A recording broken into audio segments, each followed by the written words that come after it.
So welcome, everyone. My name is Gina Arenas. I'm a program manager on the Office Extensibility team. And I'm very excited to be here today to talk about the Office 365 Unified API. In this session, I'm introducing one of the major investments on our API surfaces. It's a preview of a unified API endpoint that brings a simpler mechanism for accessing Office 365 and Azure Active Directory data. It's a single API endpoint where developers can access all the various entities across Office 365. But before I get into the session, please remember to submit your evaluations, and there's some sort of prize going around, so you don't want to miss that. OK. Today, we're going to be covering the new capabilities in this Office 365 Unified API that makes it really easy for developers to build even richer integrations with Office 365 platform and Azure Active Directory. Allows you to get access to a vast amount of data that is in Office 365, and it enables you to build awesome experiences that help users get their work done. The agenda for today is as follows. First, I'm going to go through the basic questions. So I'm going to start with, why are we investing in this new unified API endpoint? I'm going to talk about what are the capabilities that it has today, and what are the benefits that it brings to you as a developer. Then I'm going to go into how is that you can build your applications using this API. Along the way, I'm going to be showing some demos. And then I will dive into when, talking about what's supported now, what's coming in the future. And we'll end up with an awesome partner showcase and a call to action. So you've heard Satya yesterday in the keynote, and he's mentioned this before. We're very proud about it. The most strategic developer surface area for Microsoft is in Office 365. And the reason why these APIs are so important is because the data that is in Office 365, the organizational hierarchy, the calendar, the files, all those things are cornerstone for how the organizations get their stuff done. And the easier your applications can leverage all this information, the better experiences you can provide for our end users. If we take a look at Office by numbers, there's a whole lot of data in Office 365. 4 trillion emails sent within Office 365. 50 million objects in the directory, which most of them are users and groups. 60 billion attachments flowing around. 8 billion relationships calculated through the Office graph. 850 million meetings per month. That's a whole lot of data. Around 470 petabytes of data between consumer and commercial are combined within our cloud. So that brings me to the why. Well, we have all this data, but this data is actually siloed. We have data around the users, we have files, we have email and conversations, events, people, and groups. And yes, for that data is in Office 365, and for the end user experience perspective, all unified under this Office 365 umbrella.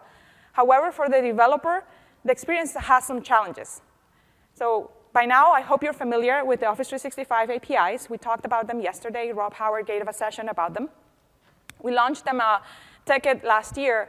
They are great for accessing all the data, but their challenge that they have is that the APIs are still segmented by the underlying product that implements them. So oftentimes, we got feedback around, it's not easy to connect and connect the relationships that the data has. So if we wanted to, for example, to access the directory, you have to go to the Azure Directory Graph API under graph.windows.net endpoint and get the basic profile information from there. If you wanted to access extended profile properties, like things that are hosted in SharePoint online or in Exchange, like the user profile, about me, skills, interests, and things like that are in SharePoint, or the picture, the HD picture that is stored in the user's mailbox, you will have to go to those APIs directly. Same thing for mail, calendar, and conversations. They're underneath the Exchange service, so you'll have to go to the Exchange endpoint in order to get them. If you want to access files in OneDrive, whether they are OneDrive for Business or SharePoint, then you have to find out what is the endpoint that you have to go and interact with this, and then call that API directly. Same thing if you want to get the insights and relationships from the Office graph. So I think I frame the problem. It's all important data, but it's not really easy for the developer to get into it. It's in separate silos, and it's not easy to connect between them. So introducing this time at build, we have the unified API hosted on the graph.microsoft.com, which is basically one API to rule them all. Is where, and the endpoint where you can go and access all this rich data.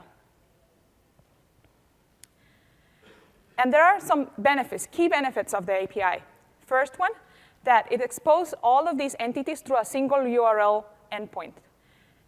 Second, it uses the same authentication and authorization flow that all of the Office 365 APIs use, but this time around it's just a single access token. So you don't have to go and get multiple tokens for each of the individual services and talk to them. Third, it exposes the same granularly typed scope permissions to access the user data. So there is always the same protection around what the user grants access for the applications to get. It uses a consistent unified metadata, consistent metadata payload, same as way as the response is just basic play JSON, and it has consistency around error handling, the libraries, and so on.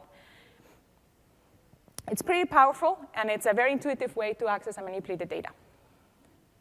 So let's see, by example, how this API is really breaking the silos of all the data that we have in Office 365. Starting with the user. I'm going to switch to hold on, let me figure this out. There you go. You saw this yesterday. The API has a way to access me, the user that is logged in. And I'm going to start switching between all the concepts that you can go and do through the API.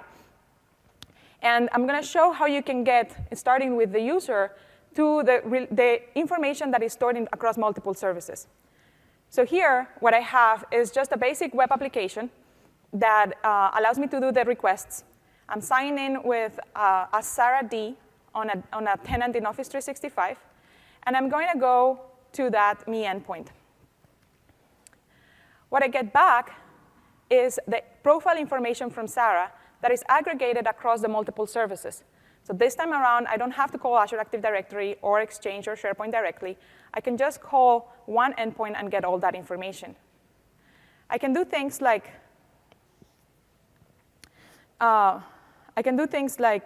get my user photo, like the sign-in's user photo, from the same endpoint. And what I get back is just the same payload that you will expect, JSON that you can read, and with nice parameters that you can use to get to the actual content. I can use parameters like select to get specific properties. This one, for example, is coming from the user profile from Exchange, and I get the skills that are part of that user.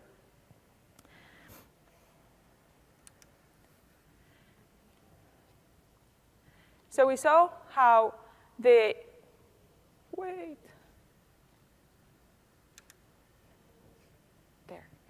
too many buttons here. So we saw how accessing the API, you can get to the user information, and you have a couple of options you can do through the me endpoint. I didn't quite show that you can also navigate using different things as key segment. You can do /me, or you can do /users, /the UPN of the user, or /users, /the ID. I'll show it in a minute. And, but you can get to all this profile information just through this single endpoint. Next up is the relationships. So I can get to the user's manager, the user's direct reports, and to the groups that the user is member of.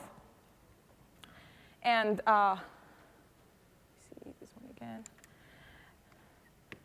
If I go back to this, I can see just by navigating to the manager, I get the information of who's the signing user's manager.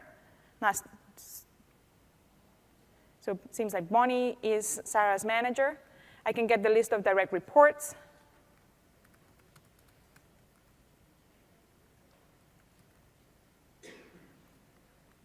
And as well, I can get the list of groups that this user is a member of. What I get back, it's a basically all the information of the different groups across the Office 365 that this user belongs to.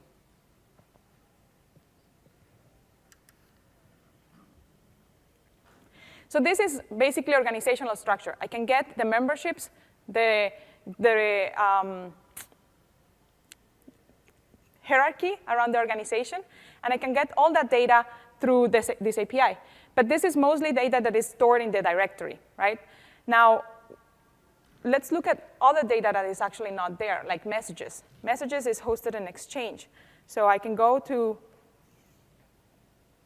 this thing is killing me, to /messages, and show that using the same endpoint, I can get to all the different things that are in the user's inbox.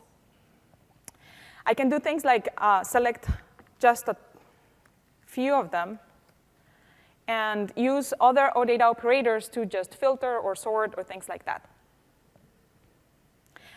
And on the mailbox, actually, I can do some other pretty cool thing, which is I can search with just some free-form text. Let's say I'm just going to search from,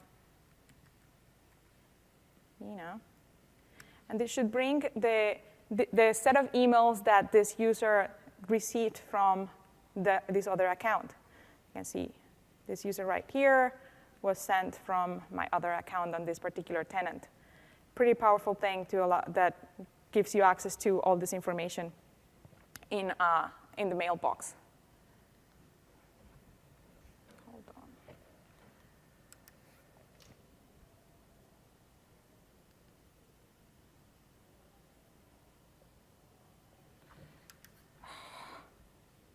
This doesn't work. OK. So we saw I can access messages. And I can use OData operators to just operate on the information that comes from the mailbox. So next up is events. In a similar way, I can access all the information that is in the user's calendar and go and look at things like all the events that were created on the user, or look at the calendar view of a particular time frame. This is not.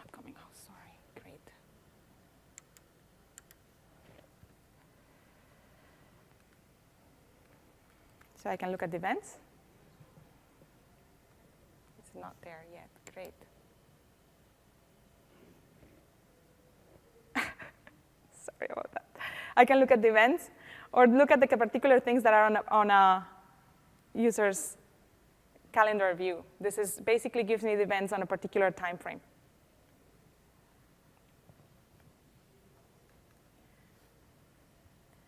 Good. So let's move on.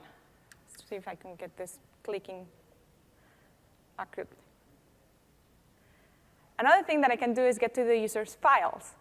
And in the user's files, I can not only get to the user's files that are in OneDrive for Business, but I can also get to the files of other user OneDrive for Business and the files that I can see, either because they're shared publicly or because they are because they've been specifically shared with that particular user.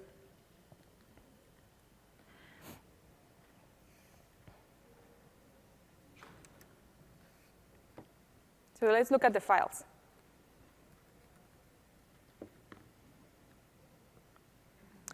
This /me files request returns me the set of files that belong to that particular user. And if I just follow the navigations to a particular file,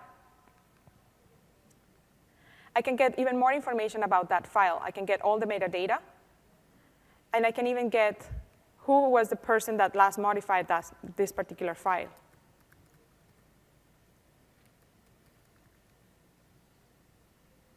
When I get the particular instance of the last modified user, is actually the profile information that is coming back. And I can even go further and say, well, give me who's the manager of this user that modified this particular file.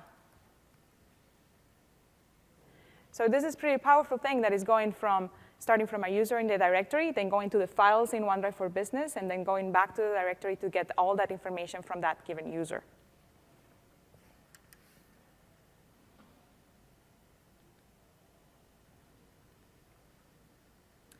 OK, the next one up is groups.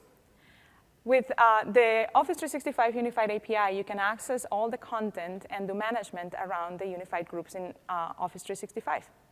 So many of you are familiar with the new groups experience. If you're not, don't miss the session. There is a session today at 3:30 that is dedicated particular to groups.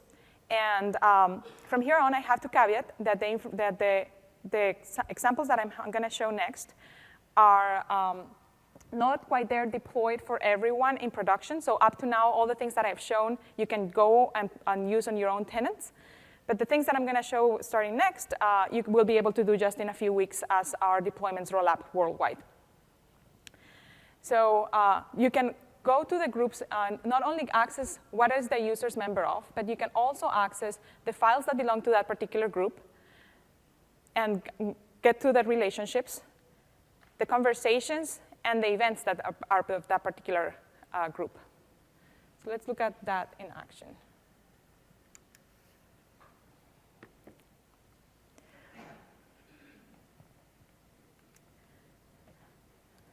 So just by going to the groups collection, I get back all the list of groups that belong to this particular tenant. Here I'm logged in as Microsoft, using my corporate credentials on the Microsoft.com tenant. I can do things like, what I get back from this groups request is all the different groups, including DLs and security groups. And those don't actually have the content that I was referring before. So in order to get the particular groups that are these unified groups on Office 365, you have to do a filter. So you filter by group type.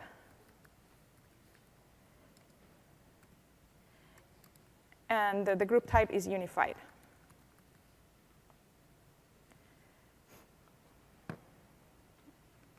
Typo. Once you get the filter of those unified groups, these are all the groups that have files and conversations and calendar and so forth. But I can also go through the Me endpoint and do a query about just the particular groups that are for that user.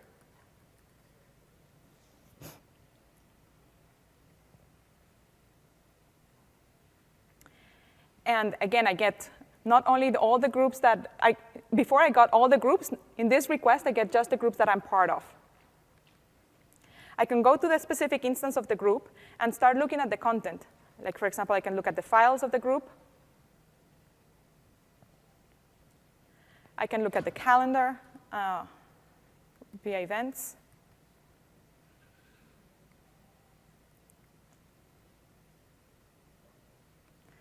And same thing I can do with the conversations.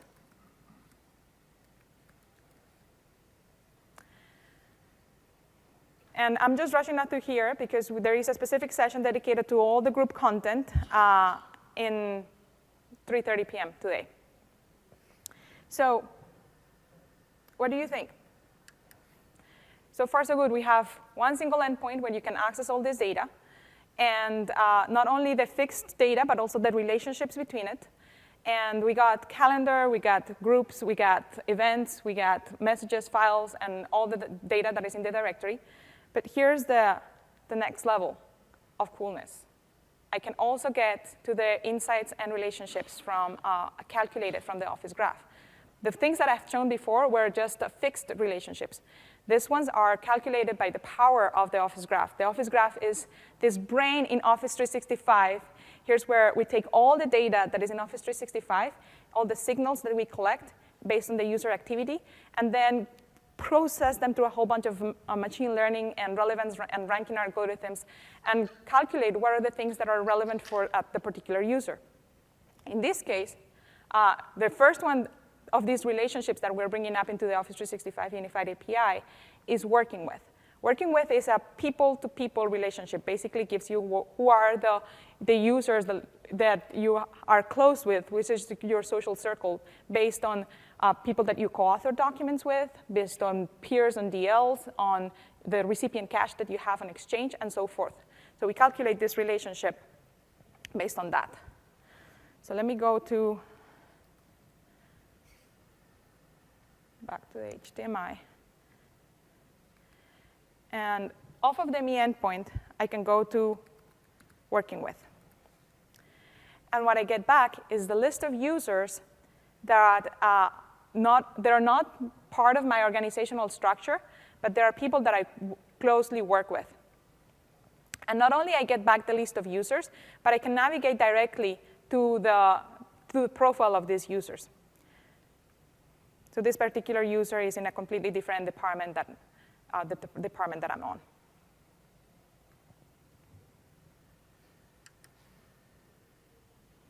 The next one up is trending around. Trending around is the second insight that we have incorporated into the unified API. Trending around is the documents that are relevant to you in a particular time frame. This is calculated in a similar way that we do working with, but this time is a people-to-document relationship. And we have not only the ability to access trending around for the documents for the sign-in user, but also for other users on the organization. Let's look at trending around.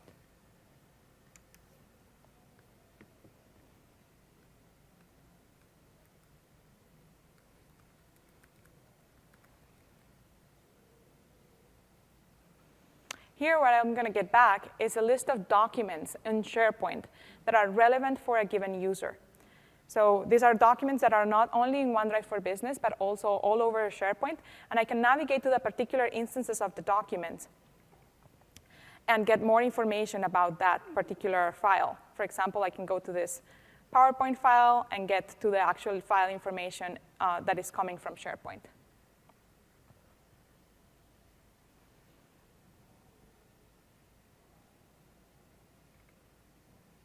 The similar thing I can do, go to get all the different properties and so forth for this particular file.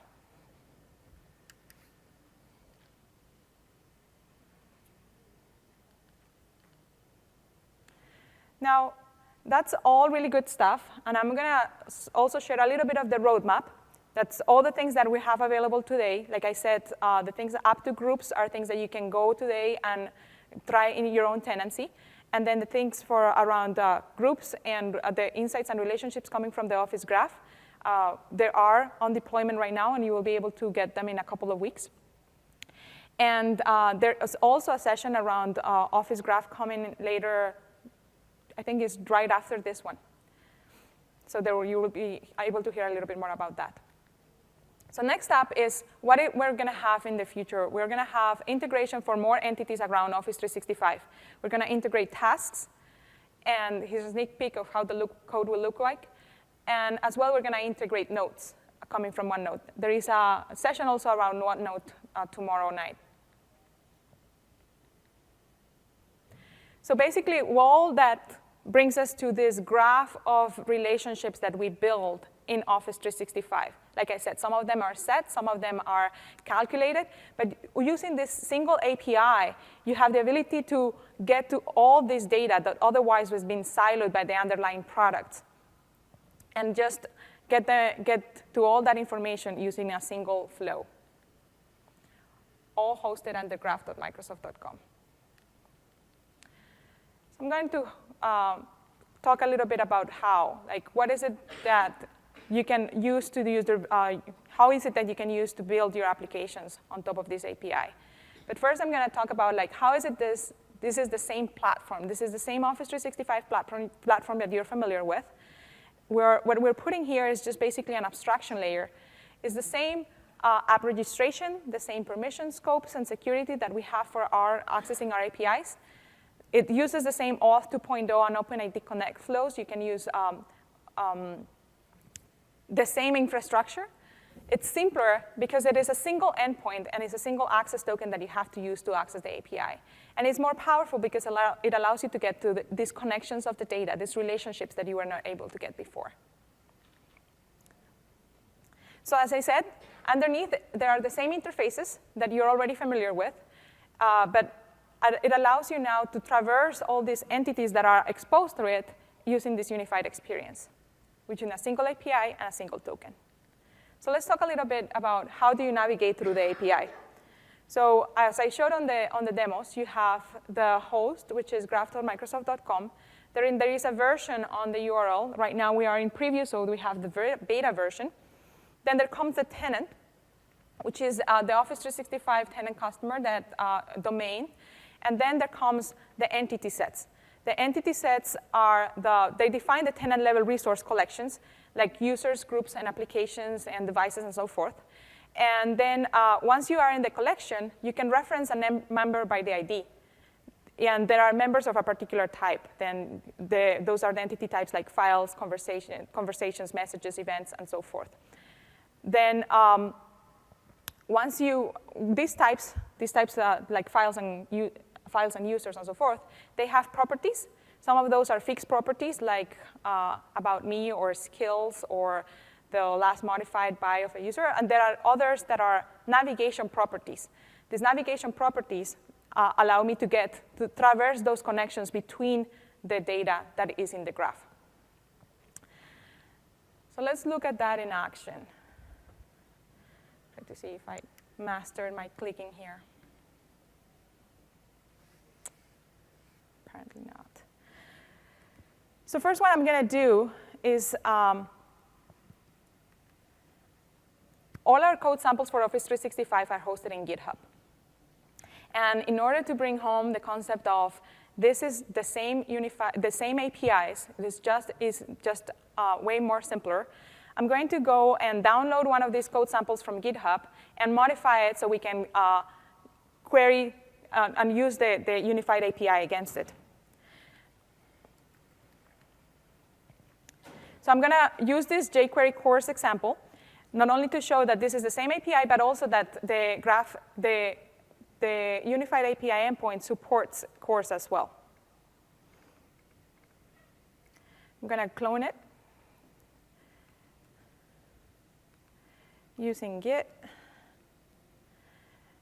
And while that's going on, I have my GitHub repo here and open it in Visual Studio.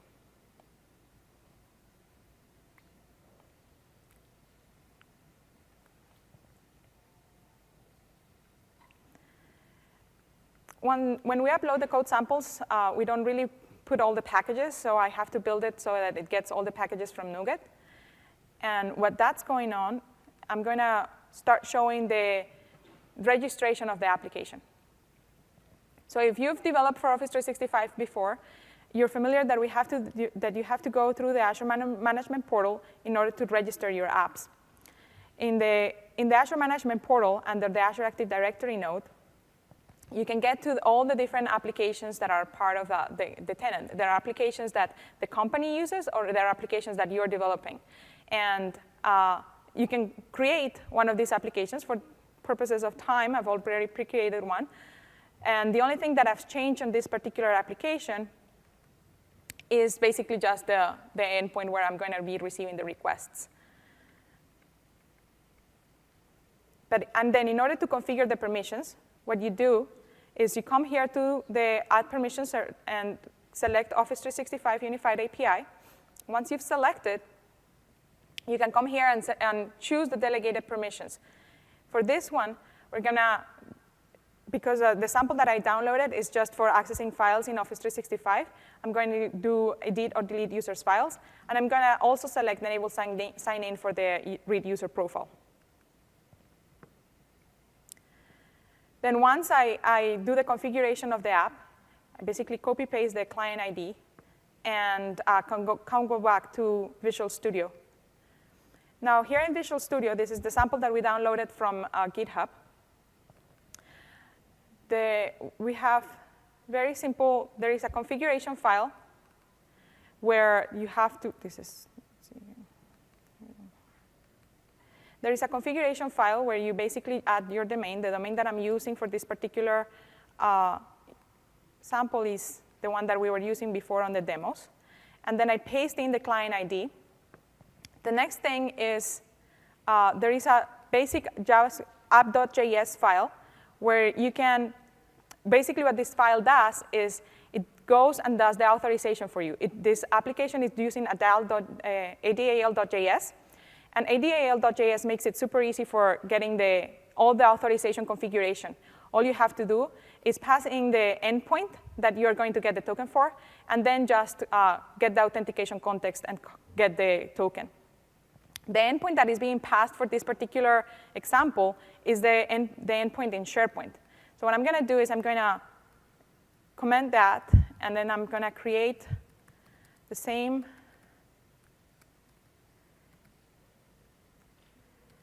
variable, but again, this time around I'm going to get a token for graph.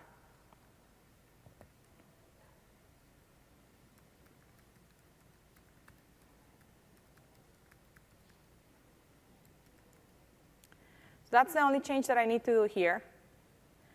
And then there is the actual file that is getting the different content from Office 365. It's over here. So let us see what is the changes that we need to do here in order to make this work against using the unified API endpoint. So same thing. This is the base URL that this code sample is going against. And if I just comment that and go against the graph,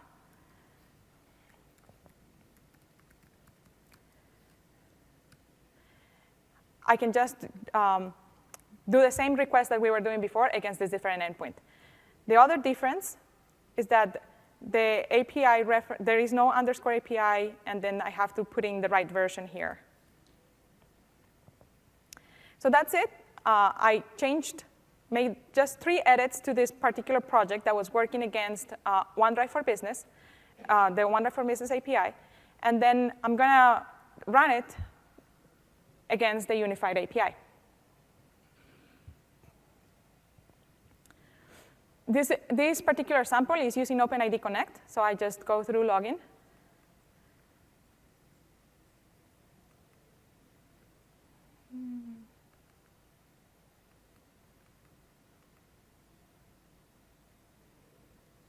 Let's see.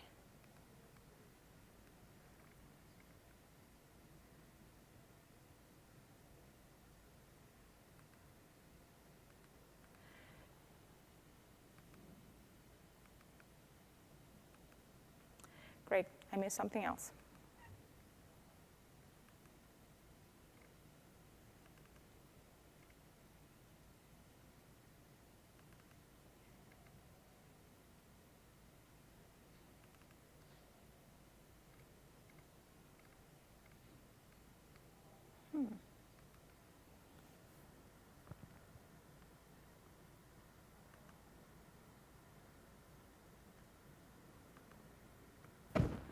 OK.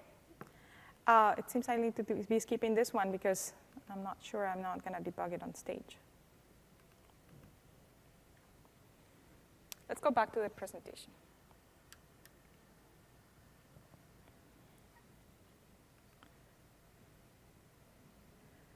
OK. So the idea of the demo was to show you that the same API works against both, but I don't know what happened with the authentication there. But you can basically download that sample, make the simple changes, and run it against the same API. The same API works against the same information that you get it back. You get it in the same format, and then your code will just work against the unified endpoint. So let's talk about what is supported now. So we have seen that there's a lot of functionality. And we have users, files, mail, calendar, organizational contacts. I mentioned about groups and social activity. I have them with a little asterisk here because they're going under deployment. And then we also have support right now for commercial properties and supporting Auth 2.0, CORS, CRUD, the common basic OData operations. And there are also actions and functions like send mail or accept a calendar event and so forth are supported. And then we have client libraries for .NET, Android, and iOS. And if you want to go and check out what are the different entities that are supported and what are the different properties that the API has, and all of the properties that I mentioned before, like properties and navigation properties, you can check out the metadata endpoint of the API. I'm going to try the next demo. Hopefully, this one goes better.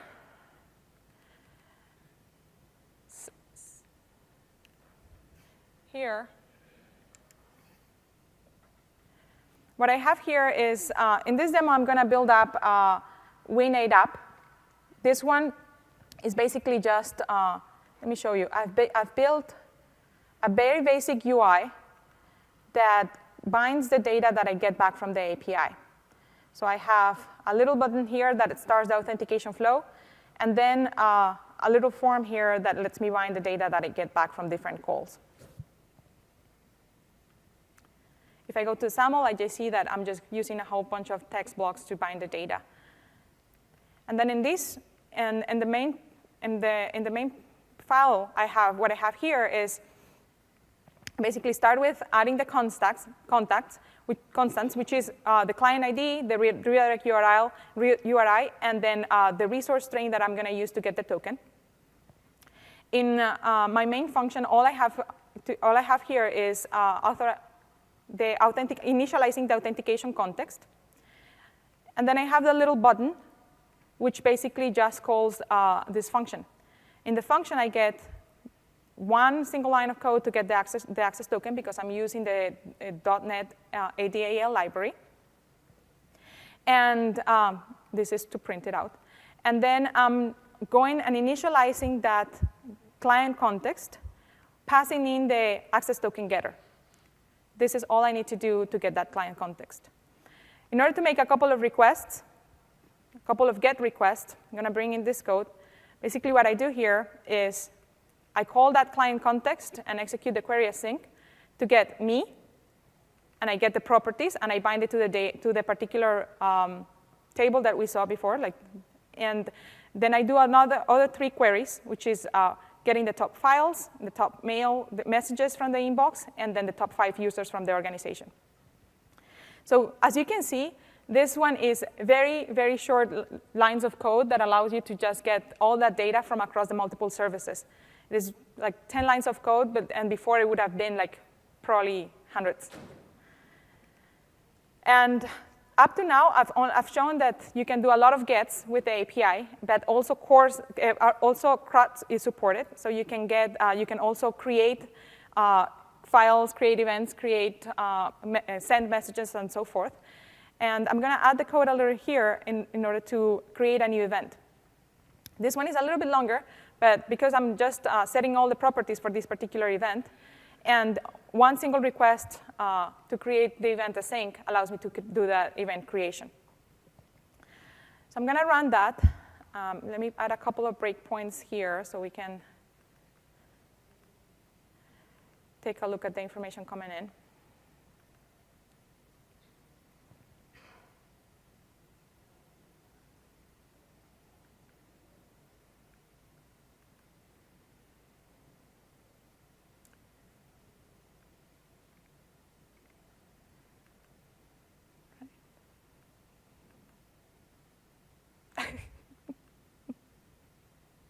One error.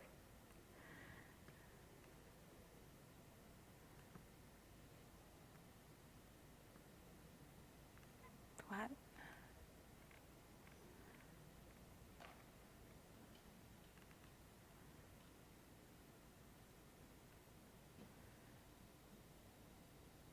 OK, I'm not sure what happened here. I'm just going to go through another version where I have that is working. And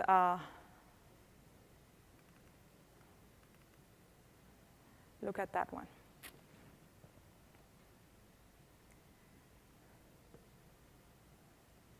This one is the same. OK, this one is the same project I just had. The same project that we just built. This one, I'm just sure is working. So let's run that. Am I getting the same error?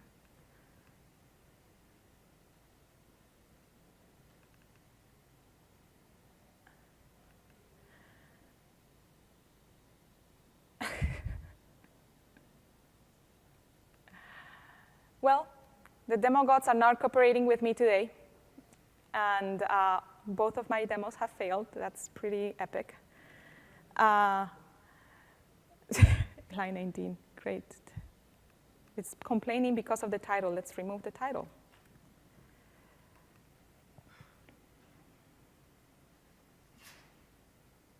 We're going to have a title-less demo, but still a demo. and look at this main page over here. 200 is way too much. I'm going to add the same breakpoints that we talked about before to look at the user files. I'm going to start with connecting to this application here. What this is going to do is going to go to is going to go through the authorization flow. So I'm going to sign in as the user here.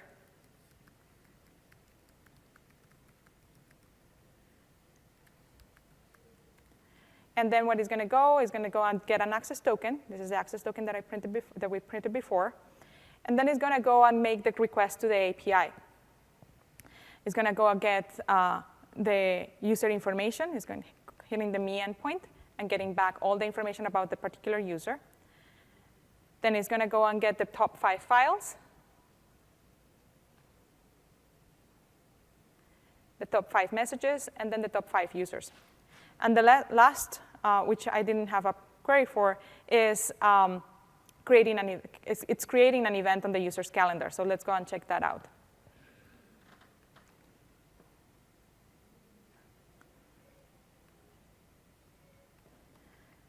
Discuss new project. This is the event that was just created using the demo.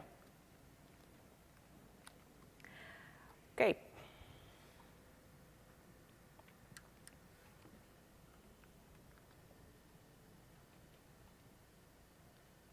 So what's coming next? Here's the roadmap for where we are taking the unified API. We are adding notifications and like webhooks type support in the next few months, and where you are going to get the capability to register for events that are on the multiple entities supported by the API. We're going to go and add support for consumer as well. And we're going to get instant on. Right now, when you create a group, the ability to access the content of the group is not instantaneously. So it takes a little bit of time to replicate across the multiple services. So we're going to go and close that gap. We're going to add personal contacts. The contacts that are supported on the API today are just organizational contacts. We're going to add tasks, notes, and information coming from Skype, additional insights and relationships from the Office Graph, and extensibility. And to see a little sneak peek of what is coming on this area, I'll suggest that you join the 3:30 session on Office Graph. And then I'm going to now ask Alex to join me on stage with some awesome demo that he has. We've partnered with Smartsheets, and during the last couple of weeks, they built some awesome thing that he's going to show next. 5. Hey, thanks for having me, Ina. I hope that the demo gods are going to be with me today. So Smartsheet has been in the business of helping our customers with project management for the last 8 years. And project management is really hard because our customers are constantly inundated with new information, and they need to be able to cut through the noise to actually be able to make decisions quickly, right? So we set out to reimagine the traditional project management experience to make it more intuitive, more user-centric, and more visual. Right? So the Smartsheet work map is a way to easily see the work that's being done, but also the people that are driving it across the organization. It's based on the actual activity that's taking place in Smartsheet, but it presents it in a very visual way. So let's say I'm a member of the Smartsheet marketing team, and I'm responsible for all the case studies that we have going on.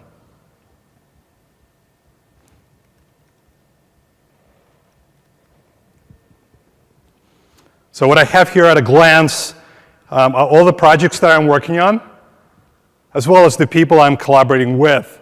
So the color indicates status. It's the health of the project. Green means they're fine. I don't have to worry about them. The red, however, the Kentosa project, appears to be in trouble, so I have to figure out what's going on. So here is where the integration with the unified Office API really comes into play and helps the work map to surface not only the information about the project that we have in Smartsheet, but also bring in all the related information from Office, like my emails, my calendar events, my files. So also what I have here going for you guys is a log of all the requests that we're making to the Office API to retrieve some of that information. And I'll walk through that. The first thing you'll notice is that the people that were on the bottom who are collaborating on the Contoso case study been regrouped by department. So Smartsheet knows how people are connected to their work, but it has no notion of department affiliation because we don't store that information. But it's through the integration with the unified API, we're able to retrieve the information about the user's departmental affiliation, and we know where they are in the organization. And it helps me as the user in the end to make sure that I've got the right people working on this case study with me. At the top, you've got the carousel, which combines the information that we get about the project from Smartsheet with the information that we've been able to retrieve from Office. So the first thing I'm going to do, I'm going to look at the project summary I have from Smartsheet. Using the Smartsheet visual columns, I can quickly determine where the project is stuck. And that appears to be the ROI summary section. So I see that's that specific task has been assigned to Jamie. And I would expect to have received some email from Jamie explaining what the issue is. So I want to be able to dig into my email, see if there's anything that pops up. So I'm going to scroll over to my inbox. And the work map is context aware, so I can instantly filter my inbox based on emails that came from Jamie. So the way we do it is by making a call to the graph endpoint messages and scoping it to Jamie's address and grabbing a bunch of email metadata just to keeping the presentation light, but enough for it to be actionable. So indeed, I see there is an email from Jamie relevant to that conversation, the set of issues around their ROI. And the next thing I want to do, I want to check my files, because I would also expect there is a recent version, the draft of the case study in my OneDrive. Okay, so all I have to do is scroll over to my documents. And again, through the unified API, WorkMap reaches into OneDrive and does a scoped call, as you can see here, on the file's endpoint, filters it based on the file name that contains Contoso, and brings up the list of all the files in my OneDrive that are related to the case study. And sure enough, at the top of the list, I've got a recent draft that's got notes related to the issues around the ROI. So I'll need to dig into that one. But while I'm at it, I also want to set up an appointment with Jamie so we can sort through all the issues and get it all done. So I'm going to scroll over to my calendar events. And again, here's where we make call through the unified API to the events endpoint.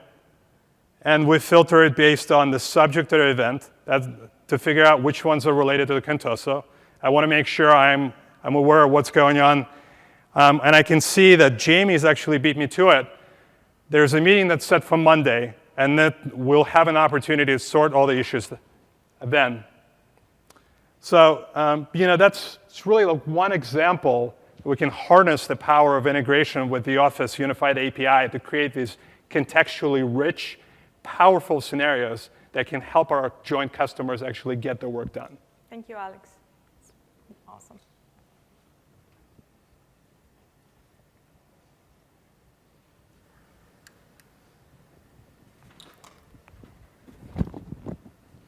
One little thing that Alex didn't mention is that it actually took them around 2 weeks to implement this thing. We started around 2 weeks ago to work with them, and it was pretty awesome how fast they were able to execute. And they have a pretty heavy UI, as you saw in there. So now I'm going to, with a call to action, what you can do right now after you leave this room. You can go to dev.office.com/unified-APIs and get all the information of the unified endpoint. There are 2 ways in which you can try and play with the API right now. One is using the API sandbox, which is an awesome way to try out some code. I'm going to show it. And there is the Graph Explorer, the one that I showed in the demos at the beginning of the session. You can get the client libraries. We have client libraries available in .NET, iOS, and Android. And there's sample code on GitHub that already uses the unified API on getting, again, sample code on the same platforms. And there is full documentation on MSDN around the preview that we have right now. So let me show a little bit of the API sandbox.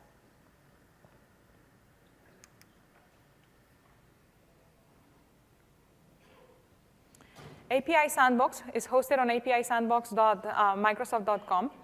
And basically, it provides you a very easy way to get to multiple code samples. You don't need to have a tenant in Office 365 in order to come here and get some requests going. If you go to the code samples node, it will have code both in C# and JavaScript on how to make multiple requests. So I can go to, for example, to the get messages. And if I go to JavaScript, I see that they're making an HTTP web request to this endpoint. I can execute it right there and get back all the data.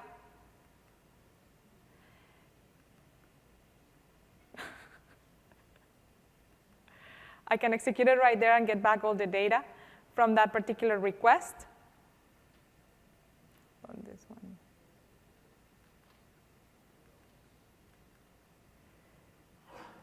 This one is messages.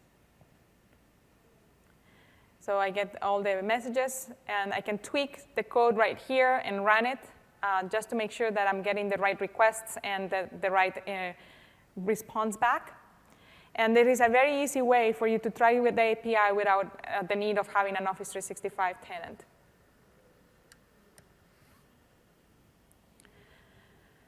OK, so I'm heading towards the end. In summary, we have this awesome API, Office 365 Unified API. It's a single API for all of Office entities, and there's 3 key points to take away. This API makes it super easy to get to all of the data that is in Office 365. It breaks the product barriers and allows you to navigate between all these siloed services. And then it combines the insights that are coming from the Office graph. So you can not only get all these set relationships, but I can also get the calculated relationships that we even use today to power the Delph experience. There are some related sessions that you don't want to miss. And I will also make a note on the Developer Program Launch. If you haven't done this already, make sure you sign up. They're going to be sending out email. There's an email newsletter, a free developer subscription for Office 365 for 1 year.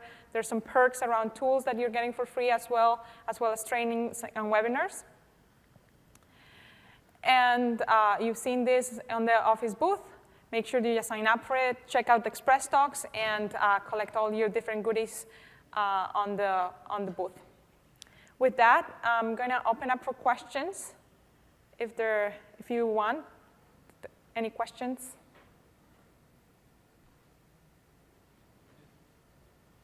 If you're going to have a question, I will ask you, please speak up your question in the microphone, and then. Yeah. Okay. Hello. So basically, we just wanted to know the unified APIs, does it support the application level access? Like if you have a daemon service running, is it possible to use that? Not right now. It's part of the roadmap. Okay. Mm-hmm. Right now, it's delegated access.